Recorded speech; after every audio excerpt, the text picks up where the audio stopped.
Welcome, everyone.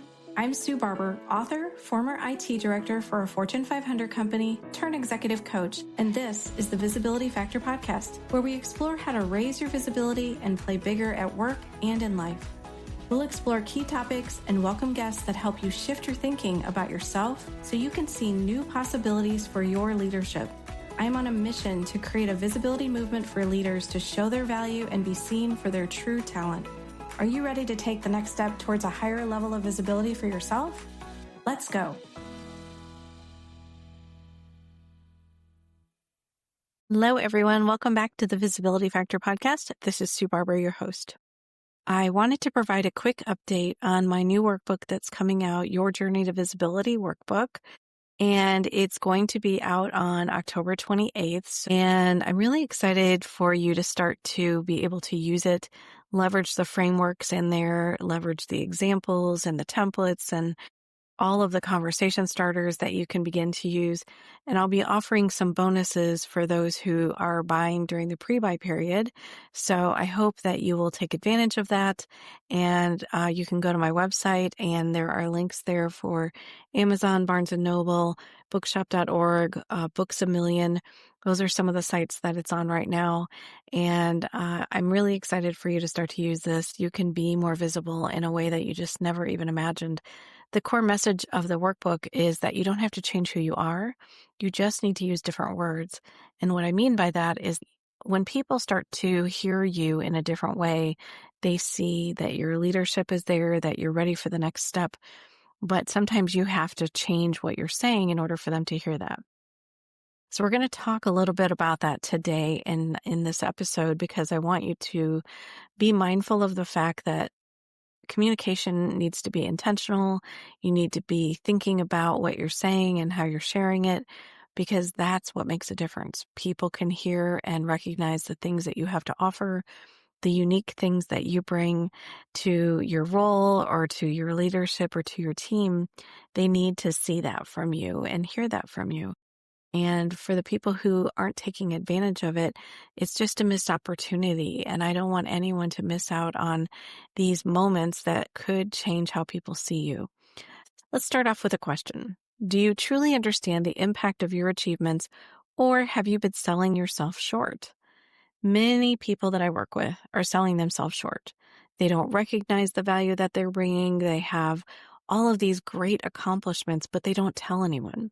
They don't talk about them because success isn't what you achieve. It's about how you communicate it.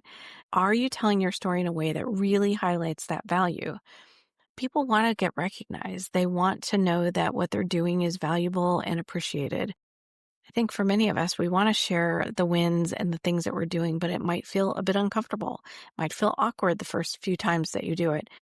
We want to be recognized, but we're also very nervous about becoming someone who is seen as boastful. And I've been there myself. Early in my career, I would work long hours, finish big projects, and hope that those results would just speak for themselves. Of course, someone's going to notice, right? I'm working all these hours. But more often than not, my efforts were quietly filed away while louder voices got the spotlight.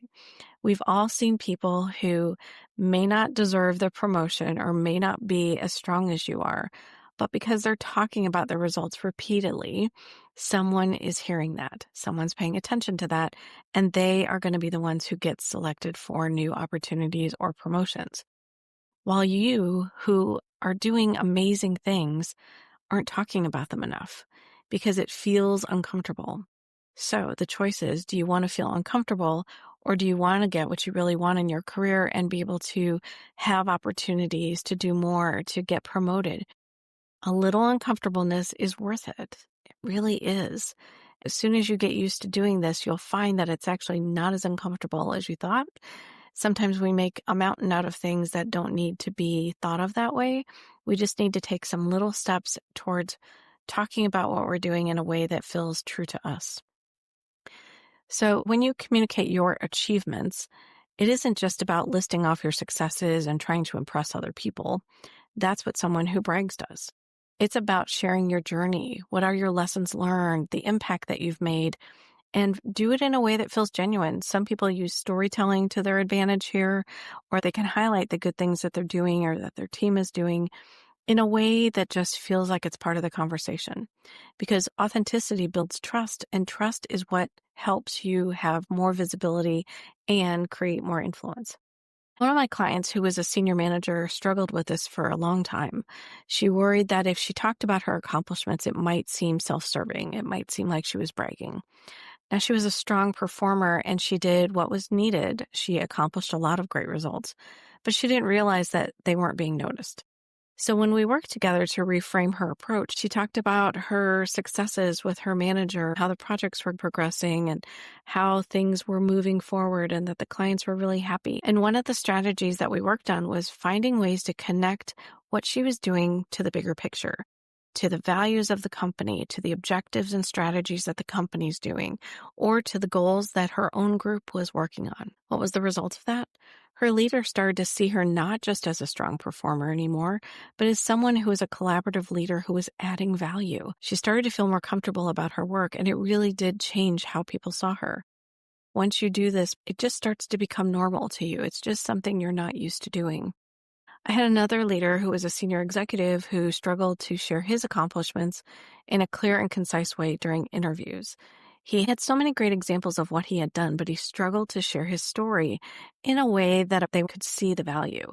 We designed strategies that would help him talk about his previous experiences and strengths in a way that would connect to the new company's challenges. It helped him to approach the interviews with confidence and be seen as a great candidate. So there's 3 ways that I want you to think about sharing your achievements in an authentic way. The first is focus on impact, not just outcomes. Instead of simply stating what you did, share why it mattered. The work that you're doing is important. It's making a difference. So why aren't you talking about it? For example, here is one way to do this. By streamlining this process, our team saved 20 hours a month, which allowed us to focus on more strategic projects. Isn't that value? Anytime you save time or money, it shows that you're doing something that's the right thing for the company. Share the story behind the achievement. People connect with stories, not just facts. So describe the challenge you faced, the steps you took to overcome it, and what you learned along the way. This draws others in and makes your accomplishments relatable and memorable. And the last one is connect achievements to values. Explain how your actions align with your values or your organization's values. This makes your story resonate on a deeper level. Connect your achievements to the values of the organization and show that you're paying attention to the values and you're trying to live them. So, for example, we used to have a value that said, act like an owner. And what that meant was we needed to think about the company's money as if it were our own. How would we save money? How would we spend our money in the right way? And when you think about that, it really does change how you make decisions about anything financial in the organization.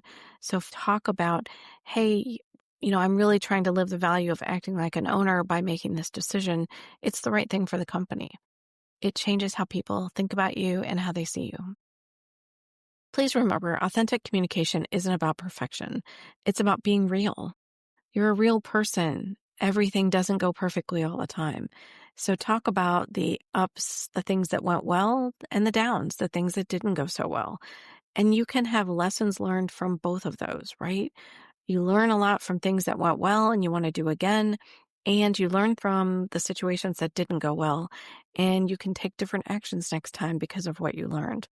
When you do this, people can connect with you. They see you as someone who is authentic and genuine, and they can relate to you in a bigger way. And those are the leaders that people want to work for because they know that there's trust there. They know that you are going to help them develop and that you create a learning environment for them to learn and grow just as much as you are. So think about ways that you can start to communicate in a more authentic way about your achievements, your team's achievements, and the broader work that you're doing.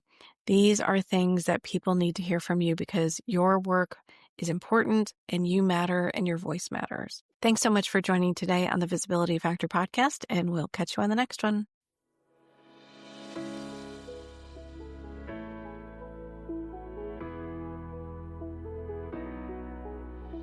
Thanks so much for listening to the Visibility Factor podcast. Remember that visibility starts with small steps that are intentional and consistent each day. Be bold, be visible, be the leader you were meant to be. Find us and subscribe on Apple Podcasts, Spotify, and wherever else you listen to podcasts. Follow us on all of our social media platforms, which are highlighted in the show notes. Thank you for listening, and we'll see you next time on the Visibility Factor podcast.